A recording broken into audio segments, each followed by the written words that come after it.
फुरफुरी नगर में एक सुनहरी सुबह थी। चिड़िया आसमान में चहचहा रही थी। मोटू और पतलू दोनों दोस्त बातें करते हुए चाय वाले की दुकान की ओर जा रहे थे। पतलू, आज मुझे बहुत जोर की भूख लगी है। आज मैं बहुत सारे समोसे खाऊंगा। तुम्हें तो हमेशा समोसे की ही पड़ी रहती है। दोनों दोस्त चाय वाले की दुकान पर पहुंच जाते हैं। तभी मोटू चाय वाले से कहता है, चाय वाले भैया, मुझे गर्मा गर्म 2 प्लेट समोसे दे दो। अरे ओ मोटू पतलू, मेरे पास 2 प्लेट समोसे तो क्या, मेरे पास तो एक भी समोसा नहीं बचा है। क्यों भैया, तुम्हारे सारे समोसे डॉन चोरी करके ले गया क्या? अरे नहीं भाया नहीं, समोसे चोरी नहीं हुए हैं, बल्कि तुम्हारे दोस्त डॉक्टर झटका और घसीटा राम ने खरीद लिए हैं सारे। लेकिन वह दोनों इतने समोसे का क्या करेंगे? वो दोनों किसी खजाने की खोज में गए हैं जंगल की ओर। यह सुनते ही पतलू की दिमाग की बत्ती जली। पतलू ने अपने दोस्त मोटू के साथ खजाने की खोज में जंगल की ओर चला गया। जंगल में चलते चलते उन्हें एक अजीब सी गुफा दिखाई पड़ी। गुफा के पास डॉक्टर झटका और घसीटा राम खड़े थे। वह दोनों मिलकर गुफा को खोलने की कोशिश कर रहे थे। तभी मोटू ने डॉक्टर झटका से कहा, डॉक्टर झटका बड़े भैया, अकेले ही खजाना खोजने चले गए, अपने दोस्त को भूल गए साथ लाना। ओए मोटू मेरे भाई, मेरे यार, मेरे बड़े भरा, जंगल में बहुत खतरा है यार, इसीलिए तुम्हें नहीं बुलाया इस जंगल में यार। उड़ी बाबा, मैंने अपने 20 साल के तजुर्बे में ऐसा दिलदार दोस्त पहली बार देखा है जो अपने दोस्तों की मदद करने जंगल में भी चला है। तभी अचानक गुफा में से एक अजीब और डरावनी आवाज आती है, चले जाओ यहाँ से, नहीं तो तुम सब मारे जाओगे। इस गुफा के दरवाजे इतनी आसानी से नहीं खुलेंगे। इसके लिए तुम्हें 3 सवालों के जवाब देने होंगे, नहीं तो तुम सब यहीं पर मरोगे।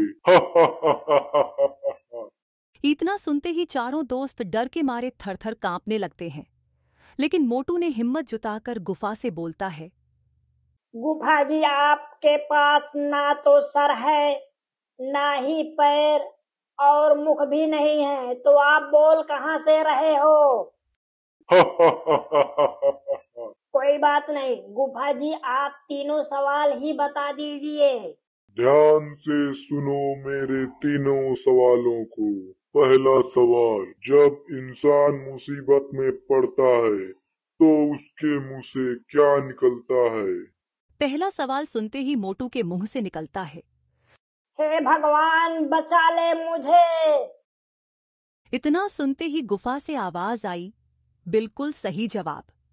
इतना कहकर गुफा ने अपना दूसरा सवाल पूछा, दूसरा सवाल, इंसान का पेट जब भरा हुआ होता है तब वह क्या नहीं कर सकता है?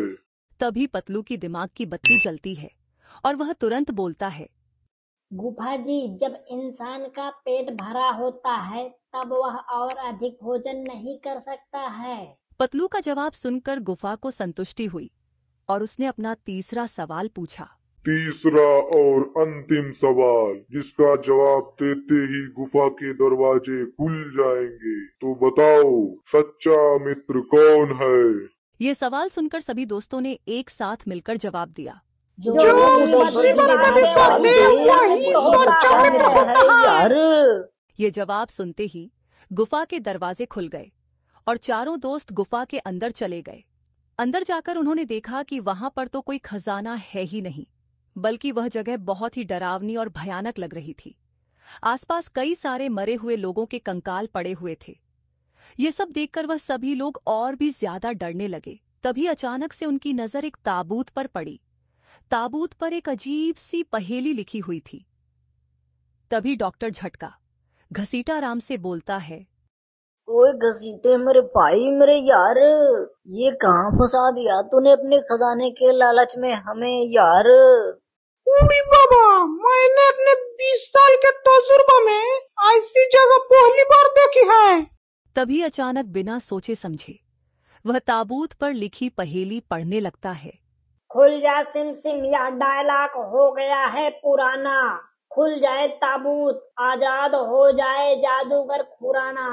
यह सुनते ही ताबूत अचानक हिलने लगता है और ताबूत के आसपास धुआं ही धुआं फैलने लगता है। तभी ताबूत से एक खतरनाक जादूगर निकलता है जिसका नाम खुराना होता है। वह बोलता है,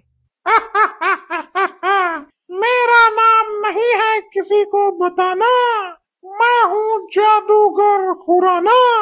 लालची इंसानों, तुम लोगों ने जिस खजाने की खोज में यहाँ तक आए हो, वह खजाना मैं ही हूँ। 200 सालों से मैं इस ताबूत में कैद हूँ, लेकिन तुम लोगों ने आज मुझे आजाद कर दिया है।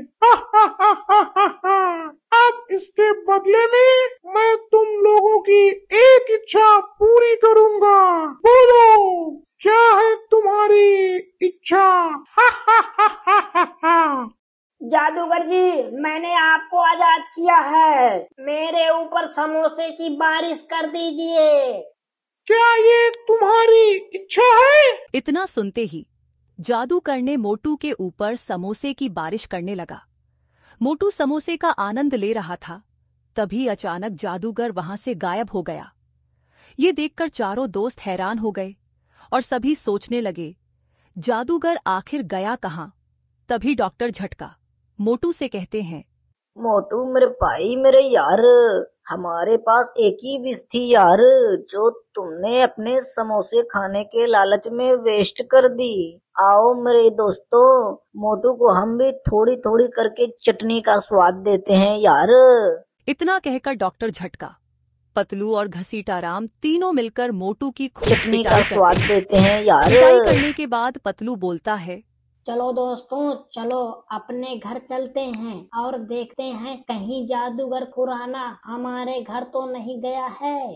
पतलू मेरे भाई मेरे यार, तुम ठीक कह रहे हो यार, चलो जल्दी करो। चारों दोस्त गांव की ओर भागते हैं। दौड़ते दौड़ते कुछ समय में गांव पहुंच जाते हैं। पहुंचकर उन्होंने देखा कि जादूगर खुराना फुरफुरी नगर की चीजों को तोड़ फोड़ रहा है और वहां के लोगों को डरा रहा है। तभी इंस्पेक्टर चिंगम वहां पहुंचते हैं और जादूगर को धमकी देते हैं। जादूगर खुराना, तुम्हें कानून की कसम, भारत माता की कसम, रुक जाओ, नहीं तो तुम्हें मैं जेल में बंद कर दूंगा। रुको रुको रुको रुको।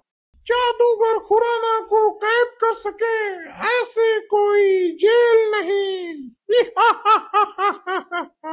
तभी वहां मोटू पतलू आ जाते हैं। मोटू जादूगर से कहता है, जादूगर खुराना, चले जाओ यहाँ से, नहीं तो तुम्हें मार मार के कर दूंगा पुराना।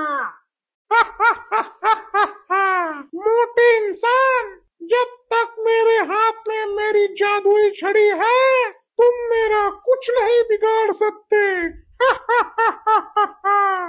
डॉक्टर झटका और घसीटाराम चुपके से जादूगर की छड़ी चुराने की कोशिश करते हैं, लेकिन जादूगर को पता चल जाता है। जादूगर दोनों को खूब मारता है, कभी बिजली के झटके देता है तो कभी आग से जलाता है। अपने दोस्तों को बचाने के लिए मोटू और पतलू भी जादूगर से लड़ने लगते हैं, लेकिन जादूगर के जादू के आगे किसी का बस नहीं चलता है। तभी पतलू को एक आइडिया आता है और वह सभी को अपने साथ लेकर डॉक्टर झटका की लैब में चला जाता है।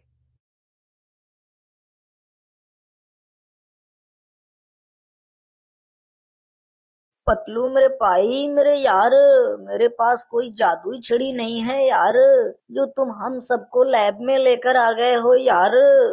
डॉक्टर झटका बड़े भैया, कुछ करो, तुम ही हमारे फुरफुरी नगर को बचा सकते हो। तुम्हारे पास जरूर कोई ना कोई गैजेट होगा जादूगर को हराने के लिए। ओए मोटू मेरे भाई मेरे यार, फुरफुरी नगर को अब मैं नहीं, तुम ही बचाओगे यार। मोटू मेरे भाई मेरे यार, ये देखो, ये है जादुई गोलियां, इसे खाने के बाद इंसान गायब हो जाता है यार। उड़ी बाबा, डॉक्टर झटका, ये तो वही गोली है ना जिसे खाकर तुमने मुझे भूत